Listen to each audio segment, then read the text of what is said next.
On a quelque chose de commun tous, c'est cet ADN de la solidarité et de la générosité. Parce que les entrepreneurs ne sont pas que là pour aller gagner des profits. Une vie sans engagement est une vie fade. Qu'est-ce qu'on risque ? Obtenir du bonheur ? Le bien de tous et l'affaire de chacun. Vous écoutez Génération Bien Commun. Je suis Thomas Tixier et tous les 15 jours, je reçois un invité qui s'engage au service du bien commun. Ensemble, nous discutons de son parcours, de ce qui l'anime au quotidien et de ses actions concrètes en faveur de la société. Rejoignez-nous dans ce podcast pour découvrir des échanges sans tabou avec ceux qui osent s'engager.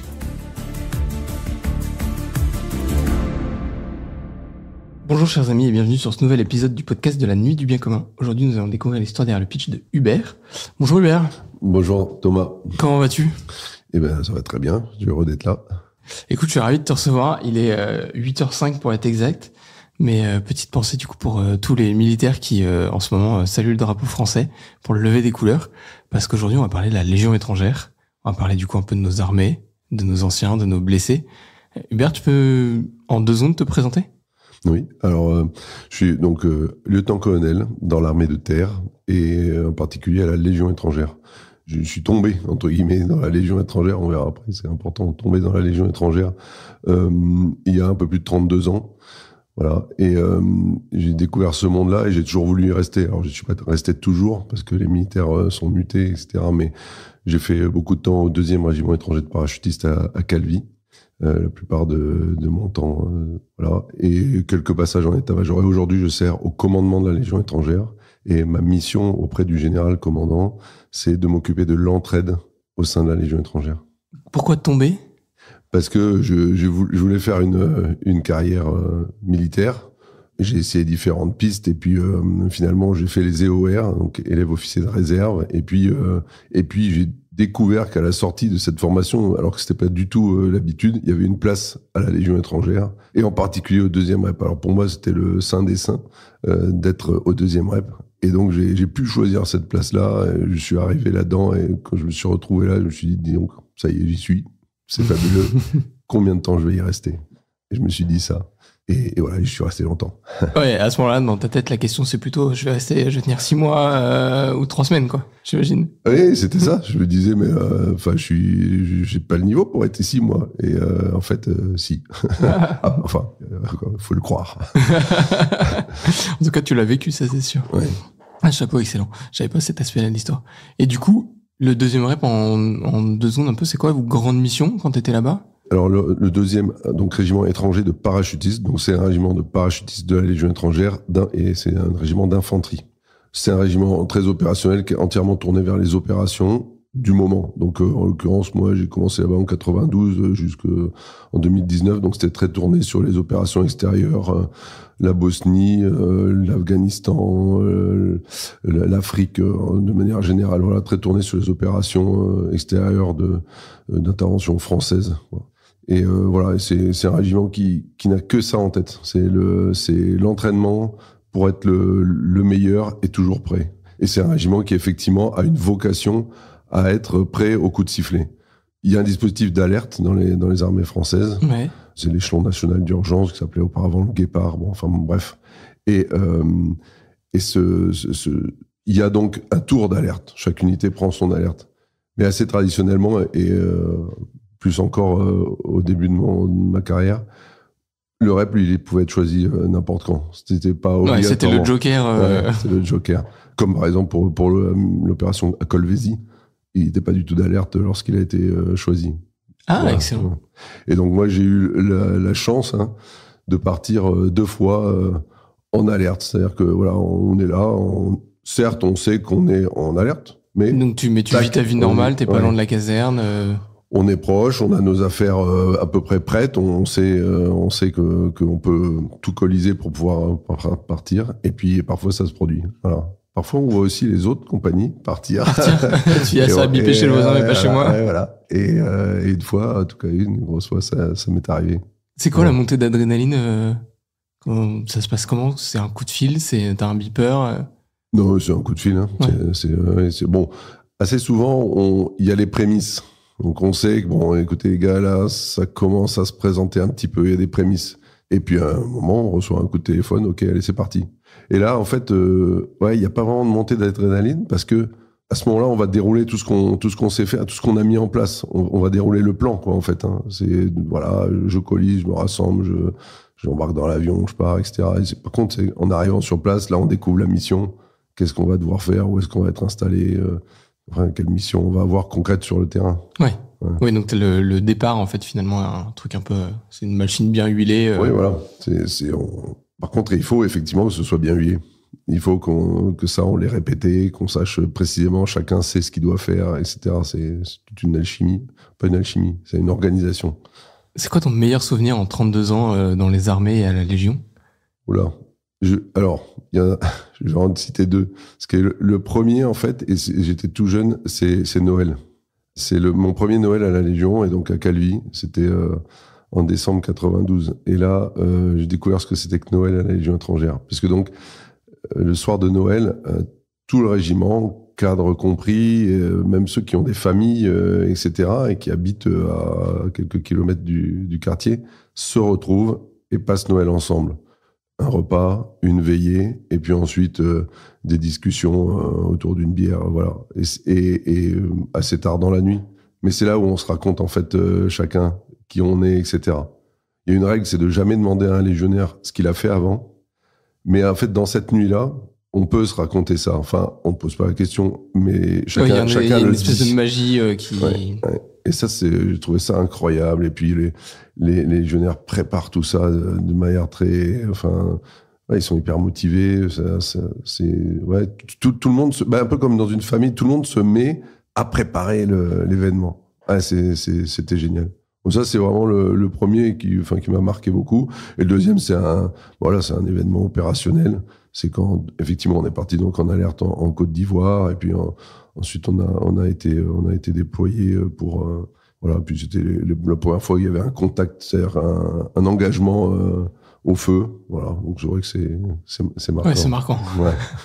D'une autre forme que Noël, mais je comprends que ça marque. Voilà. Mais c'est deux choses qui sont assez complémentaires. Hein. Je trouve que pour avoir un bon engagement armé, militaire, au combat, il faut aussi avoir cette cohésion, cette confiance les uns dans les autres, cette connaissance, etc. Enfin, cet esprit de corps, en fait.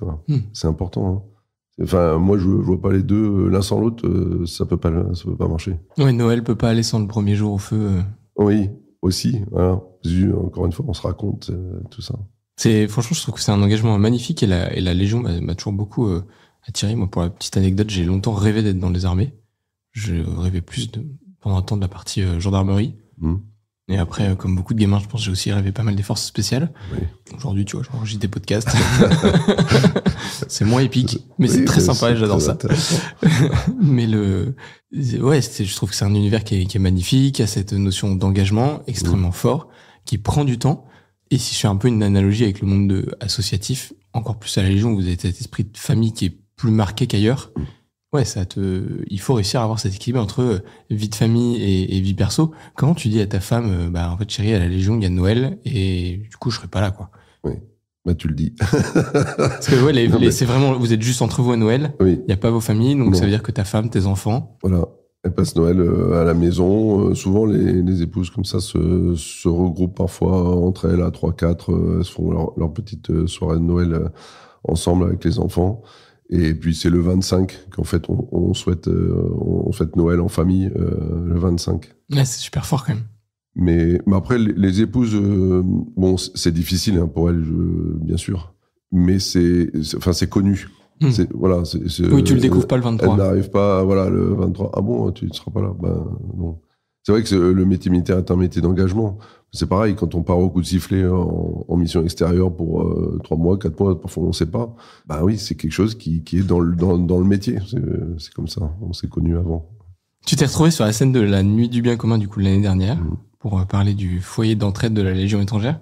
Est-ce qu'avant qu'on rentre un peu dans l'aventure, tu peux juste nous dire la grande mission du FELE, c'est quoi? Ouais. La grande mission du FELE, c'est de apporter une aide administrative, financière, aux légionnaires en activité, aux anciens légionnaires et à leurs familles.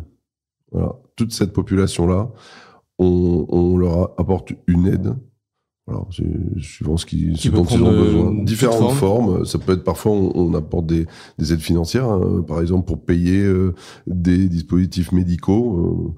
J'ai en tête, on a payé, par exemple, dispositif auditif pour un ancien ou dispositif visuel qu'en fait aucune mutuelle ou quoi ne pouvait lui payer. Bon, nous, on est venu payer ça. C'est un exemple. Ou alors quelqu'un qui a des difficultés, effectivement, parce qu'il a des problèmes, je sais pas quoi, moi, d'impôts, etc. Bon, et ben, on va pouvoir l'aider, soit par des prêts, soit par on appelle ça des secours, c'est-à-dire un don. Okay.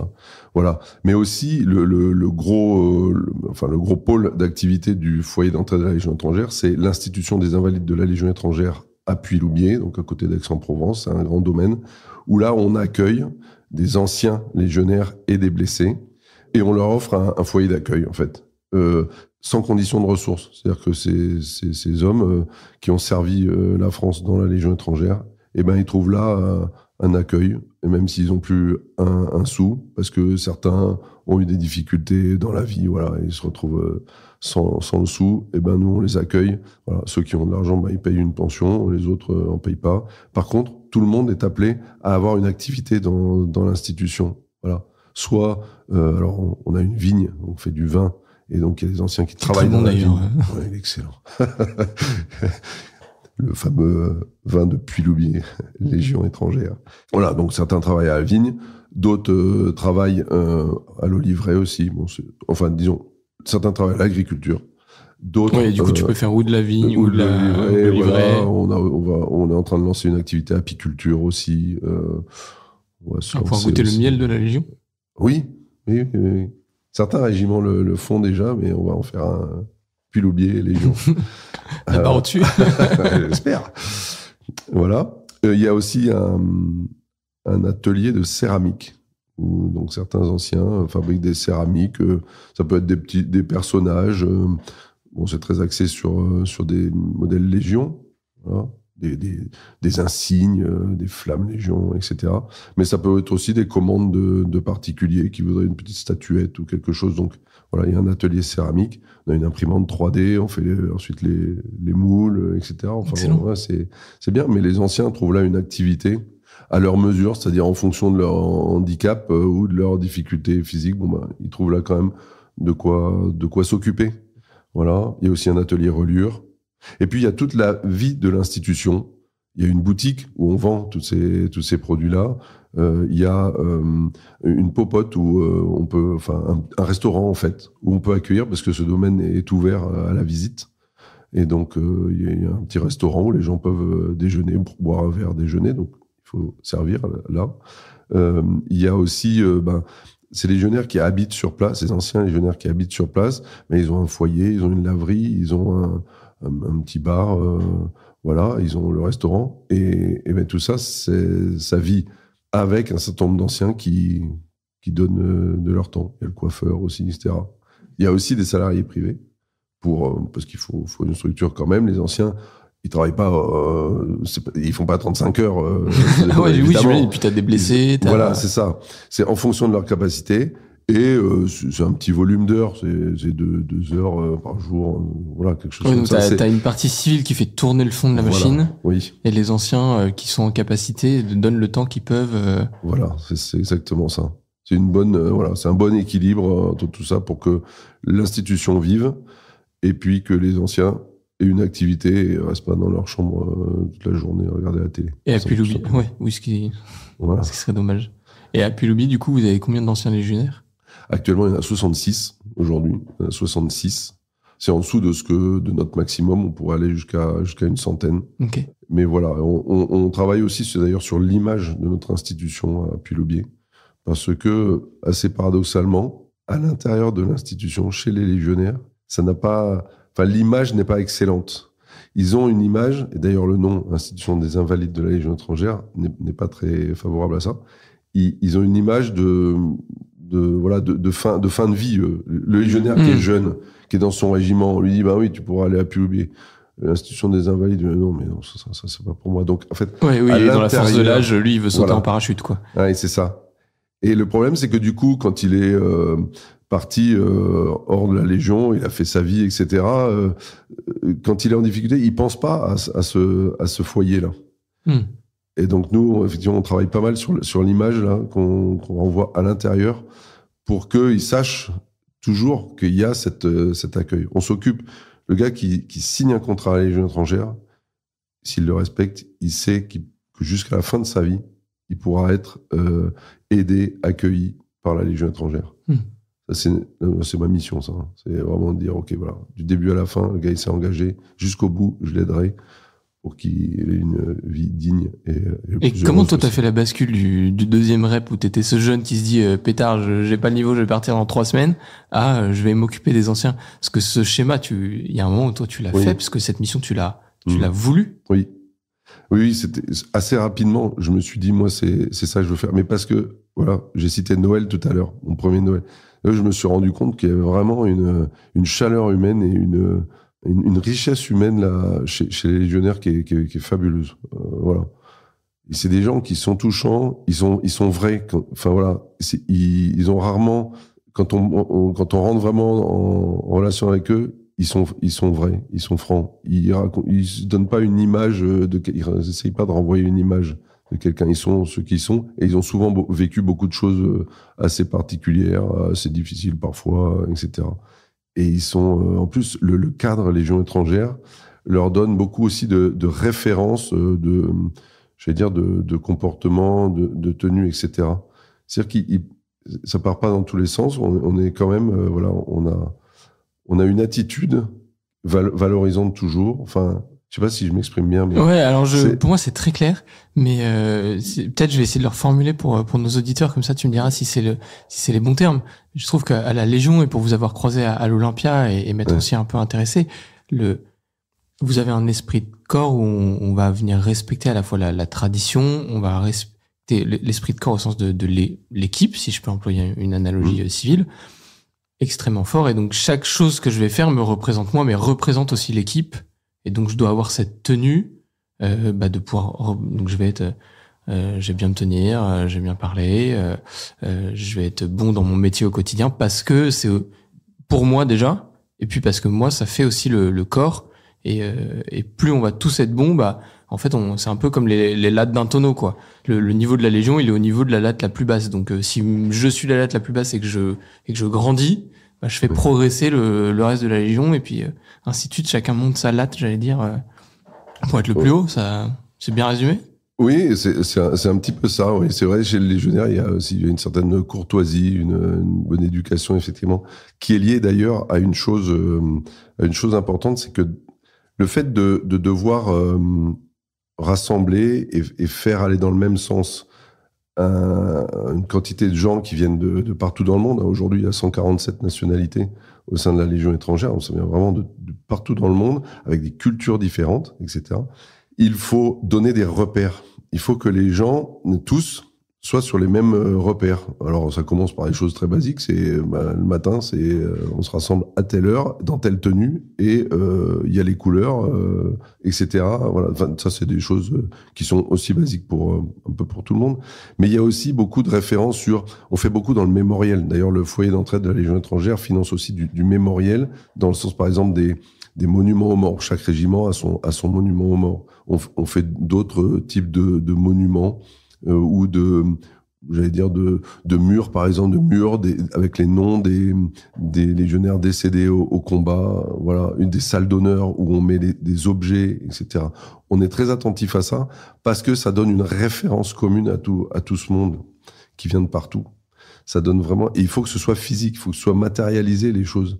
C'est pas des idées qui nous mettent ensemble. Si, un petit peu, bien sûr, mais ça, c'est un peu le rôle des officiers de transformer les idées avec du concret, physique. D'ailleurs, c'est une question de me poser de Noël. Parce que c'est quand même, nous, en tant que Français, on a une manière de fêter Noël qui est pas la même quand tu vas en Inde, qui est pas la même quand tu vas à Madagascar, encore probablement différente de quand t'es aux US. Ça ressemble à quoi, le Noël de la Légion, culturellement parlant? C'est un mix de tout ça?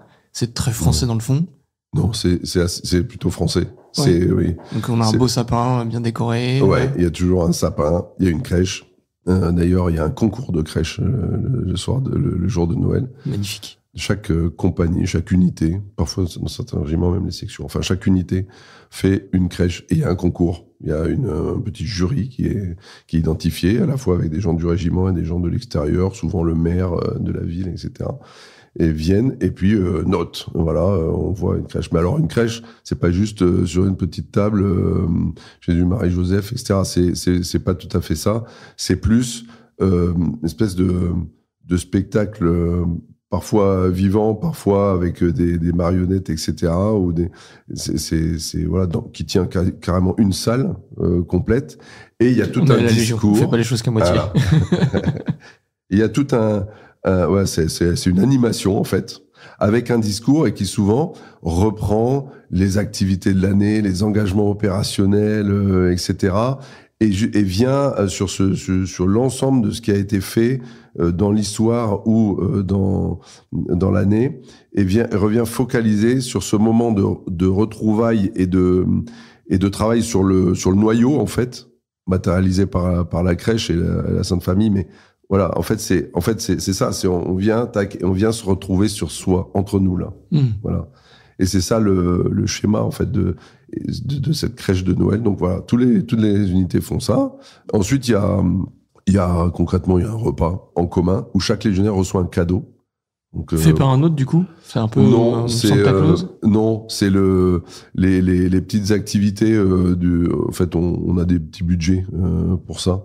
Okay. Donc on trouve, il y a le cadeau régimentaire, il y a le cadeau de la compagnie, et voilà. Et donc chaque légionnaire a son petit, ça peut être un couteau ou c'est pas un truc énorme, mais c'est voilà. Oui, mais c'est marqué chacun est reconnu. Et c'est l'autorité, donc le capitaine de la compagnie, qui remet à chacun un par un. Ça prend du temps, mais un par un. Voilà, je te remets ton cadeau, c'est Noël, voilà ton cadeau.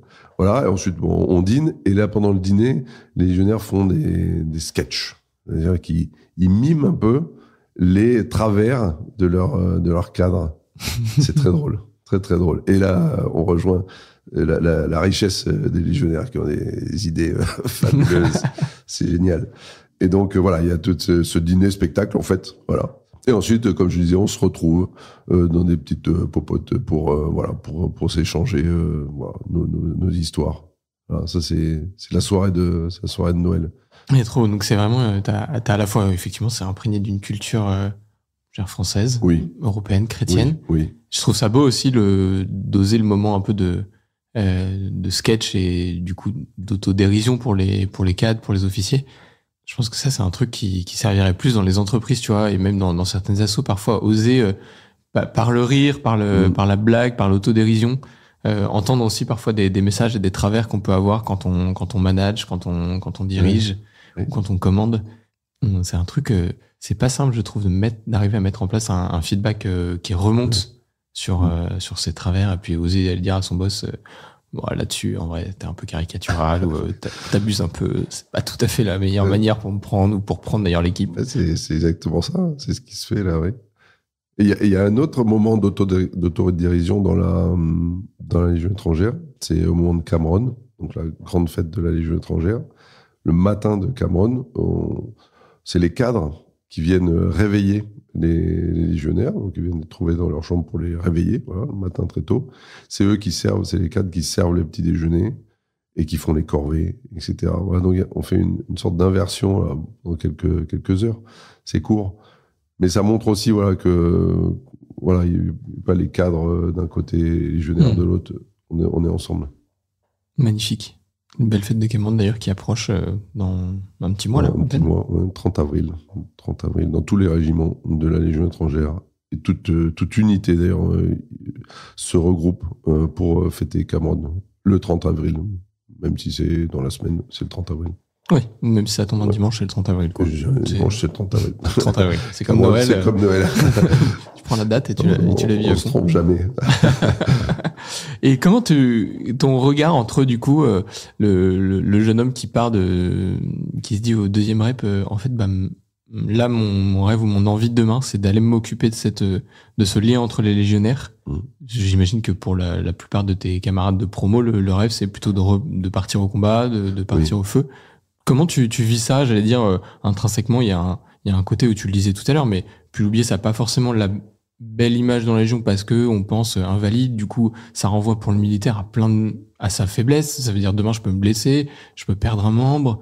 Ça peut être une blessure psychologique, mais c'est pas ce que j'ai envie de vivre. Là, j'ai envie de m'engager. J'ai l'image peut-être l'image un peu d'Épinal du héros que je veux devenir demain, décoré, en pleine forme. C'est un truc que tu partages assez vite. Au départ, ça fait un peu son bonhomme de chemin dans ta tête. Non, c'est plutôt la deuxième chose, ça fait son chemin. Mais en fait aussi parce que on s'engage, on est jeune, on a des fonctions qui nous tirent vers le terrain, vers l'engagement opérationnel, le terrain, etc. Et plus on monte en grade et en ancienneté aussi, parce que physiquement il y a aussi l'âge aussi qui mine de rien. Alors, à part certains qui sont exceptionnels, l'âge vient quand même un peu limiter les capacités physiques et donc les capacités d'engagement personnel physique sur le terrain. Donc, on s'éloigne progressivement de ça, en fait, avec le temps. On monte en grade, on a des fonctions plus on vient vers l'état-major, une fois qu'on a commandé son unité, etc. On vient vers l'état-major, etc. Et donc, moi, j'ai fait ce temps-là. Tout ça, je l'ai fait. J'ai fait de A à Z. C'est-à-dire, j'ai terminé comme commandant en second du 2e rep. Donc, pour mon parcours, en gros, en régiment, il n'y a pas plus haut. Donc, après, je sais que je vais aller en état-major. Et moi, ce qui m'intéressait, c'était, sachant que de toute façon, je ne serais plus dans une unité opérationnelle, en tout cas de terrain. Mon truc, moi, c'était de me dire, ok, moi, je vais m'occuper de ces hommes-là qui le méritent tellement. Et voilà. Et justement, tu parlais de blessures au combat et ensuite donc de rétablissement dans cette institution. Et effectivement, moi, j'ai eu un légionnaire dans un engagement en Côte d'Ivoire. J'ai eu un légionnaire qui a été touché par une roquette et qui a perdu son bras. Effectivement, et bon, cet homme-là aujourd'hui, il est pas à Puy-le-Bier avec nous parce que en fait, ça va, il vit et ça lui satisfait là où il est aujourd'hui. Mais effectivement, on pourrait l'amener, il pourrait être amené à venir à Puy-le-Bier, retrouver d'autres camarades, blessés ou pas d'ailleurs. Et voilà. Et moi, je trouve ça, c'est ma personnalité. J'ai envie de m'occuper. Pour moi, c'est aussi un retour parce que j'ai l'impression d'avoir reçu quand même beaucoup. Dans mes premières années à la Légion étrangère par ces gens-là, ces légionnaires qui m'ont appris plein de trucs, qui m'ont donné de leur intimité, et j'ai envie moi d'essayer de redonner d'une certaine manière dans la fonction où je suis, de redonner ça, essayer de trouver de quoi améliorer leur deuxième partie de vie en fait. Voilà. Oui, j'allais même dire leur 3e, parce que vous occupez aussi des tombes des légionnaires décédés. Oui. Le foyer d'entraide a aussi la responsabilité de financer, parce qu'il ne s'occupe pas lui-même de toutes les tombes, mais de financer l'entretien de toutes les tombes. Donc souvent, c'est dans les régiments, ont des cimetières, on appelle ça un carré militaire, un carré légion, avec les tombes de certains légionnaires qui n'auraient pas, dont la famille n'a pas réclamé la dépouille, et donc on les enterre dans un carré légion. Et nous, on doit aider les régiments, on finance l'entretien de ces tombes. Voilà. Ça, c'est une obligation morale aussi là-dessus. Ouais, tu peux pas demander à quelqu'un de donner sa vie sans savoir lui rendre aussi les honneurs et jusqu'à ce que la tienne s'arrête, quoi. Oui. Je pense que c'est quelque chose d'essentiel aussi quand tu demandes des sacrifices aussi forts. C'est une forme de reconnaissance. Et comment tu vis du coup, toi, un peu, ton quotidien à l'intérieur, c'est un quotidien de dirigeant, de cadre. Donc, j'imagine, t'enchaînes un peu des réunions, mais t'as le temps un peu de croiser, du coup, tous ces pensionnaires, de vivre un peu leur histoire avec, ou finalement, t'es aussi, dans ton rôle il faut faire en sorte que la machine tourne Oui. Effectivement, il y a un peu des deux, mais c'est vrai que je suis beaucoup pris par mon boulot. Je passe pas ma journée, mais pas loin quand même devant mon ordinateur. Mais je vais aussi souvent que possible, effectivement, en particulier à Puy-le-Bier, voir des anciens, pas autant que je voudrais. Moi, j'aimerais bien aller plus souvent. Enfin, je pense que je suis pas le seul à être dans cette situation-là où on a tellement de choses à faire qu'on n'arrive pas à se dégager, à s'extraire pour aller voir. C'est sur le terrain aussi, en fin de compte. C'est pas c'est ton terrain, mais c'est un terrain aussi. Voilà. Et puis d'aller rencontrer des légionnaires, et puis aussi échanger pour savoir aussi à l'intérieur, pour savoir est-ce que ce qu'on fait c'est bien, Est-ce qu'eux, ils ont d'autres demandes, d'autres exigences, d'autres besoins qu'on n'identifierait pas? Et voilà.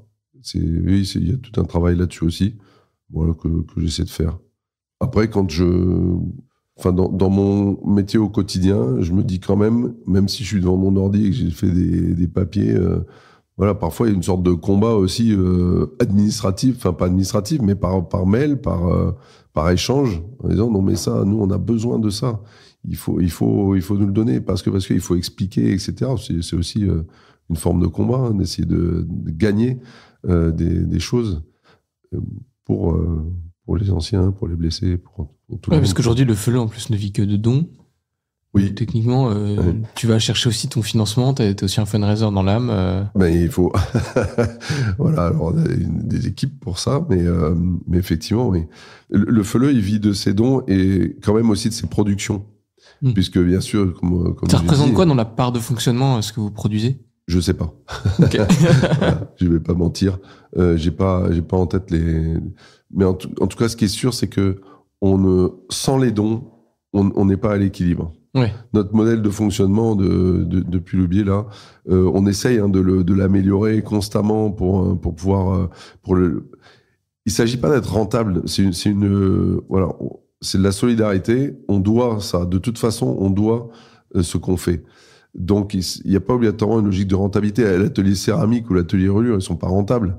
Le but n'est pas qu'ils soient rentables, c'est qu'ils offrent une activité aux anciens. Ouais, c'est permettre aux anciens de s'épanouir, de vivre, d'avoir un truc à faire. C'est ça. Mais bien sûr, on va essayer d'atteindre la rentabilité, bien sûr, on va pas attendre, bêtement. Donc, on a beaucoup d'efforts pour essayer de rentabiliser, de rationaliser, j'allais dire, le fonctionnement, d'améliorer notre vin, on l'a amélioré depuis des années, voilà, pour pouvoir avoir des meilleurs revenus avec ça.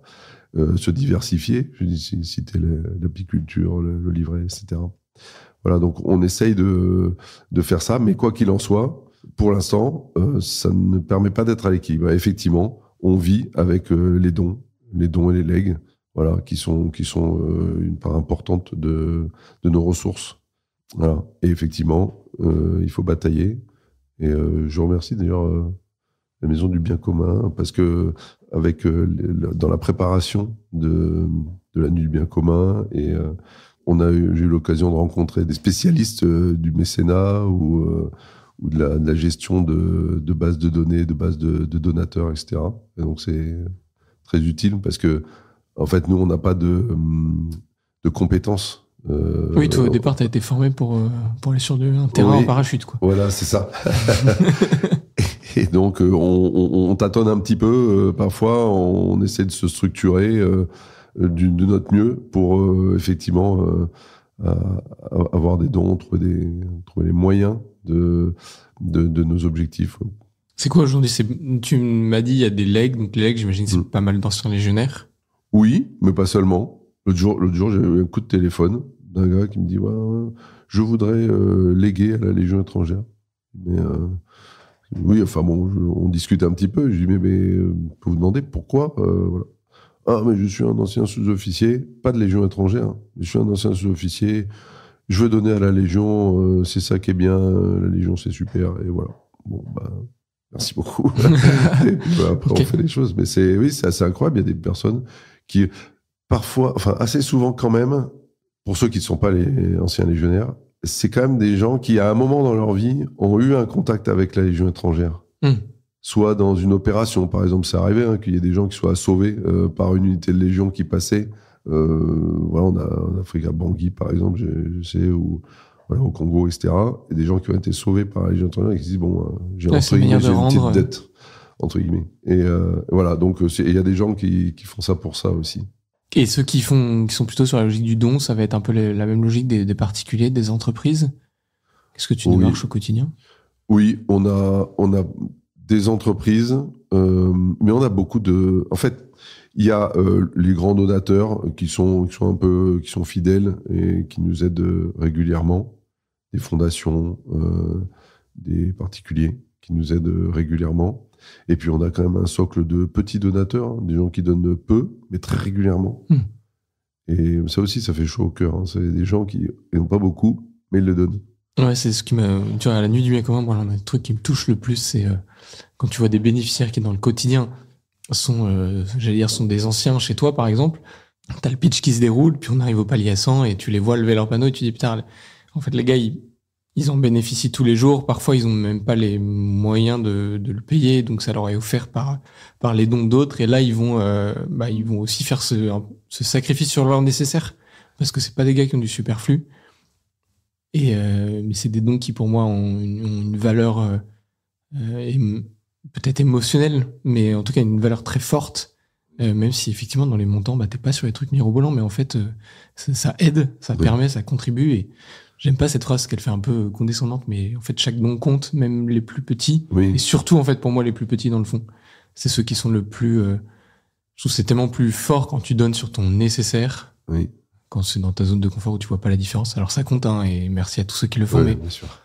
Ouais, il y a un côté, je trouve, un peu enraciné, profond. Ouais. En tout cas, dans notre ressenti, effectivement, on a envie de remercier davantage. On ne doit pas tout le monde, mais c'est vrai que celui qui donne alors qu'il a si peu, c'est vrai que c'est touchant. Et ça, d'ailleurs, ça rejoint un terme que j'ai pas cité concernant ce qu'est un légionnaire, c'est la générosité. Et les légionnaires, ils sont généreux de leur personne. Voilà. Ils donnent pour peu qu'ils aient confiance. Ils donnent vraiment. Enfin, ils sont généreux.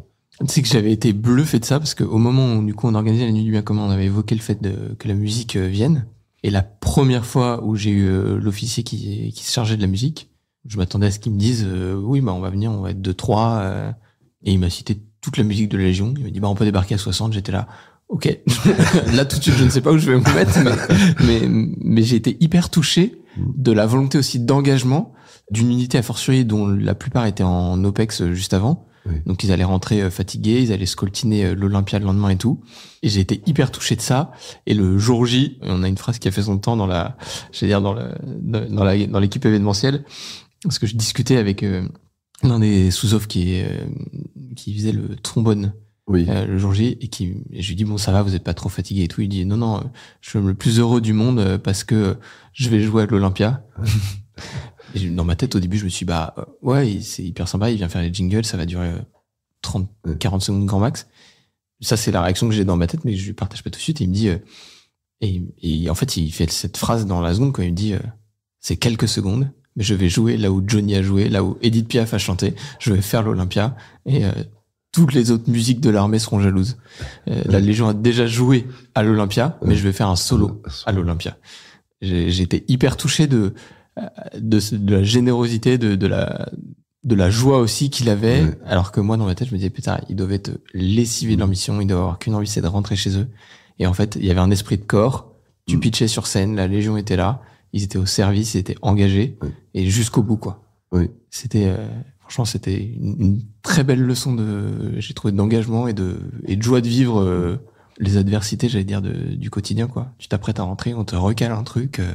C'est ça. C'était beau à voir. Ouais. J'étais très touché par ça. C'est ça. Enfin, moi, je dis les légionnaires, évidemment, ils sont variés, hein, les légionnaires. Mais pour moi, les légionnaires, effectivement, voilà, il est heureux de donner. Il est heureux de donner. Tu t'attendais quand t'es rentré au deuxième rep à cette flopée de cultures différentes. Comment t'accueilles ça? Parce que toi, t'as grandi en France. Oui. Donc d'un seul coup tu te heurtes au 147 alors pas d'un coup les 147 mais à différentes nationalités, différentes cultures, manière d'interagir. Comment on parle souvent de comment on acculture, j'allais dire, les étrangers qui intègrent la Légion à la culture française et la culture Légion, et comment en tant que Français tu t'accultures à la culture Légion justement. D'abord, je me suis jamais posé la question. Enfin, je me suis jamais dit comment j'allais dans ce régiment. C'était ce que je voulais faire. Je me suis pas posé cette question-là. Et en fait, il y a différentes choses. Il y a d'abord, encore une fois, un cadre Légion. Donc voilà, il y a tout un tas de choses que tout le monde doit faire de la même manière, etc. Donc il n'y a pas de différence.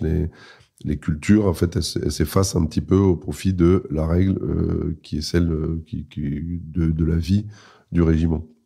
Voilà. Ensuite, il y a beaucoup de respect et je trouve pas le mot, mais enfin voilà, on va, encore une fois, je dis, on va pas demander ce qu'il a fait avant, on va pas non plus le reprendre si, voilà, sur le français, par exemple, il parle pas bien français. Ben oui, évidemment, il parle pas bien français.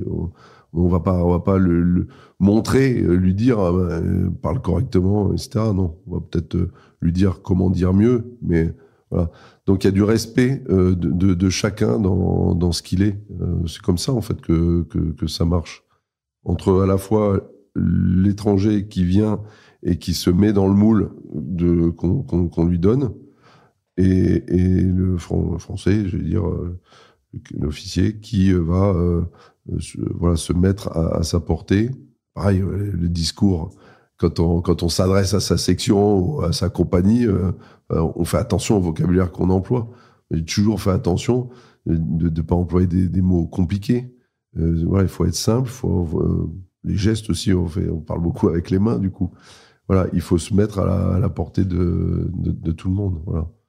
Mais l'aspect culturel pur sur des modes de vie, etc., ça, c'est gommé, entre guillemets. Ouais, c'est gommé parce qu'en fait, t'as le cadre vie de Légion qui fait que... Le cadre vie Légion, il est là, c'est celui-là qu'on applique. Ouais. Oui, et tout le monde. D'où tu viennes, de toute façon, c'est... Voilà. T'as des différences un peu marquées par rapport à d'autres unités de l'armée, justement, sur ce cadre de vie? T'as plus de liberté, enfin, moins de cadre. J'ai pas envie de dire plus de liberté, parce que je suis pas sûr que ce soit le terme ajusté, mais vous avez plus de cadres à certains endroits. Ben, sans doute, hein, je pense. Par exemple, un légionnaire, dans ses 5 premières années de service, il est obligé de sortir en tenue. Donc, quand il quitte le quartier, il se met en uniforme. C'est obligatoire. C'est une règle de vie qu'on fixe. Encore une fois, ces règles de vie, elles sont faites pour que les gens comprennent. Voilà, pourquoi il doit se mettre en tenue. Et sa tenue, elle est vérifiée avant qu'il sorte. Hein. Est-ce que les plis sont bien faits? Est-ce qu'elle est propre, bien entendu, etc. On laisse pas sortir un légionnaire comme ça, dans la tenue qu'il veut, mal habillé. Hein. Pourquoi? Parce que il faut comprendre que dans notre culture, enfin en France, quand on sort, on est propre, on est bien habillé, on va voir quelqu'un, on s'habille correctement. Et ben ça, on l'inculque par ce moyen-là. Dire, ok, quand tu sors en ville, tu vas te mettre en tenue. Voilà.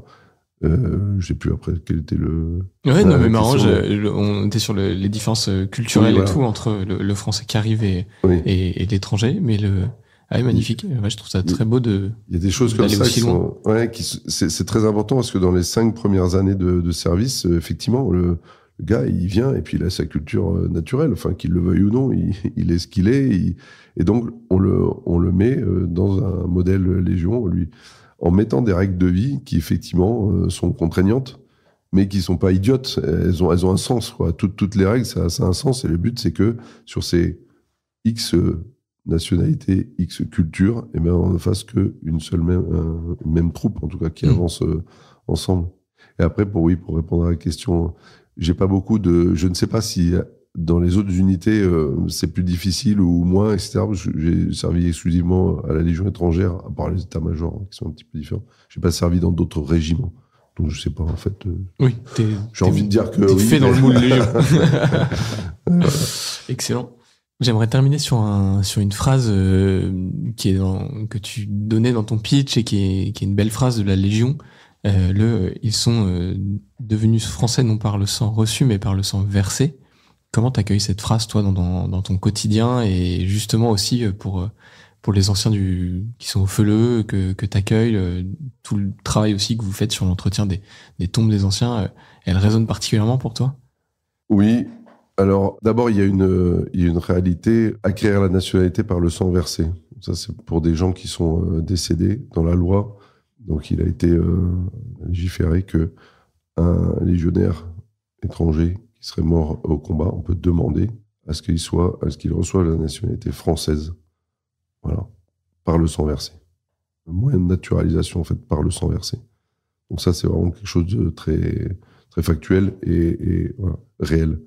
Après, quand je dis ça dans la phrase, c'est plus global. C'est-à-dire que voilà, c'est des légionnaires, c'est des gens qui viennent servir la France pour les raisons qui les concernent.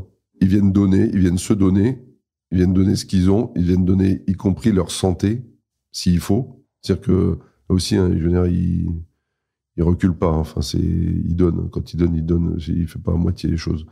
S'il faut aller jusqu'au sacrifice, de sa santé, de sa vie, il ira jusqu'au bout. Et donc, il faut que rien que cette volonté doit être entre guillemets récompensée par le fait qu'on dit on l'aidera. Voilà, devenu français, c'est pas le vrai pour tous, mais c'est devenu des nôtres. J'allais dire, quand je suis français, moi, devenu des nôtres parce que tu as tout donné pour mon pays. Voilà. Moi, c'est comme ça que je me représente les choses quand je dis cette phrase-là. Et donc, on doit c'est pas récompenser, on doit les assurer qu'on sera toujours là pour ça, vu ce sacrifice. Et ça va dans la lignée de dire, si le sacrifice, c'est aussi celui de ton... Ouais, tu as employé le mot de santé, c'est aussi celui de ton temps, des années de vie que tu vas mettre. Et si tu finis en bonne santé et que t'es plus d'active, en fait, c'est aussi pour ça que vous avez créé le FELE, dans le fond, pour que toujours un légionnaire puisse être soutenu par la Légion. Oui, c'est ça. C'est essentiel que quelqu'un qui, même après, même s'il a... Certains ont fait 5 ans, le premier contrat pour un légionnaire, c'est 5 ans. Certains ont fait 5 ans, et puis ils sont partis. Et ont trouvé un métier, une activité, etc. Et puis, au soir de leur vie, en fait, ils reviennent vers la Légion étrangère, parce que c'est leur famille, en fait.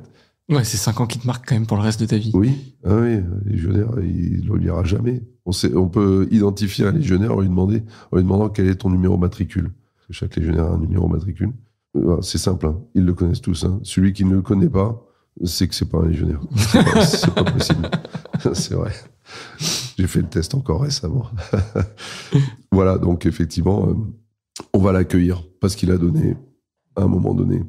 C'est pas effectivement, on quantifie pas ce qu'il a donné.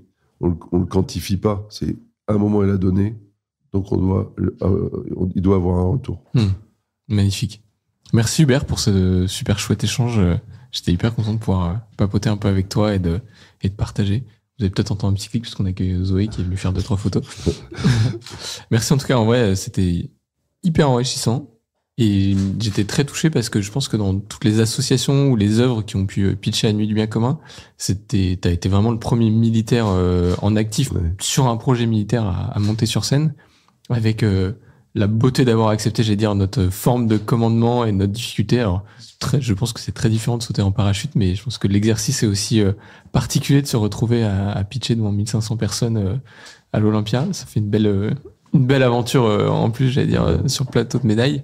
Mais surtout, j'ai été touché de l'engagement que t'as, parce que, tu vois, la première fois que j'ai entendu parler du FELE, j'ai eu un peu ce regard de me dire, c'est la mission que tu récupères dans le commandement, mais quand tu m'as dit que toi, t'avais voulu la faire, j'ai été profondément touché aussi de l'écoute qu'a dû avoir aussi le commandement pour trouver le bon profil qui avait envie de s'en occuper.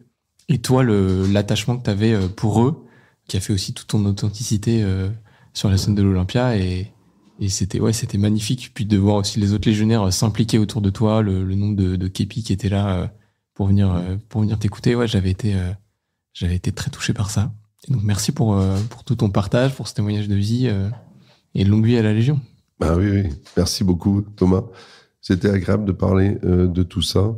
C'est vrai que l'Olympia, la Nuit du Bien Commun à l'Olympia, c'était quand même un grand événement. Alors c'est un gros défi, effectivement, il faut être à la hauteur du rendez-vous.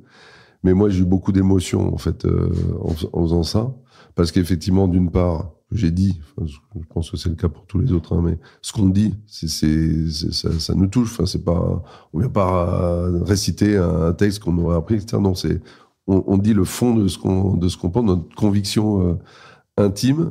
Donc, obligatoirement, c'est de l'émotion. Et puis, c'est de l'émotion aussi de voir tous les autres, les échanges avec les autres lauréats. C'était fabuleux. Et on avait en plus, vous êtes une équipe super accueillante et super sympa. Attends, ça me donne très envie de te poser une question de la fin, que j'avais hésité à te poser, mais c'est assez intime finalement, c'est un moment de pitch comme ça, parce que tu l'as dit, tu partages le fond de tes tripes, sur en quoi tu crois, puis si tu m'autorises du terrain un peu cru, tu te mets aussi un peu à poil devant 1500 personnes, tu prends un risque, et un risque qui est pas mal dans l'émotion quand même. Comment tu vis ça avec une batterie d'officiers en face de toi C'est une chose de le vivre quand t'as fondé une association, une œuvre et que t'as tes bénéficiaires, mais toi, c'est tes officiers, c'est tes commandants qui sont en face de toi. Comment tu le vis? Tu penses pas? T'es focus dans ta mission? Et j'ai la chance d'avoir des chefs qui m'ont pas du tout mis de pression là-dessus. Ils m'ont laissé dérouler, ils m'ont au contraire mis en confiance. Ils m'ont laissé dérouler, je leur ai montré ce que je faisais, et ils m'ont dit très bien, continue, voilà. Et ils m'ont mis en confiance, ils m'ont fait confiance. Quand je suis monté sur scène, j'avais pas du tout de pression dans ce sens-là, non. Et j'allais dire, j'aurais plus de pression vis-à-vis de toute la communauté, y compris quand je parle là, j'ai plus de pression vis-à-vis de toute la communauté légionnaire qui va écouter ce que je dis et qui va se dire, soit il dit n'importe quoi lui, non, je crois pas qu'il va dire ça. Mais voilà, est-ce que quand je parle, est-ce que je représente vraiment ce qu'ils sont? Je me pose toujours cette question-là. Et en faisant le pitch, c'était plutôt ça que j'avais en tête. Est-ce que ça, c'est vraiment ce qu'ils sont, ce qu'est la Légion étrangère, etc. C'était quoi les retours dans la Légion du pitch? T'en as eu un peu? Oui, tout le monde a dit c'était super. Voilà, j'ai eu des félicitations, effectivement. C'était super. Mais encore une fois, il y a une sorte de comment on appelle ça, de discrétion. Ouais, de pudeur un peu. Oui. Mais en général, ils n'expriment pas beaucoup leurs émotions. Donc on n'en a pas beaucoup parlé. Ouais, c'est une mission, elle est faite, elle est accomplie. Elle est bien accomplie.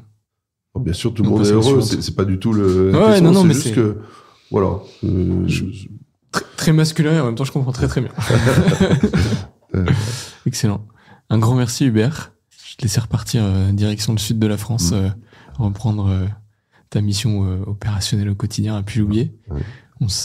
Tu salueras tout le monde là-bas pour nous, notamment le commandant Tricheur. On remerciera aussi pour tous les échanges qu'on a eus. Et puis, vous avez fait la joie de nous inviter au Fêtes de Cameron. Donc on se revoit dans un mois avec grand plaisir. Oui, vous êtes les bienvenus, ça va être sympa. Merci beaucoup Hubert. Et puis chers amis, merci de nous avoir écoutés sur ce nouvel épisode de Génération Bien Commun.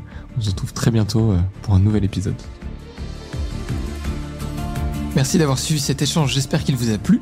N'hésitez pas à vous abonner à notre podcast et à lui mettre une note de 5 étoiles sur les différentes plateformes d'écoute. Ça nous aidera à le faire connaître. Retrouvons-nous dans 15 jours pour un nouvel épisode de Génération Bien Commun, où nous continuerons à vous partager les témoignages de ceux qui s'engagent au service du bien commun.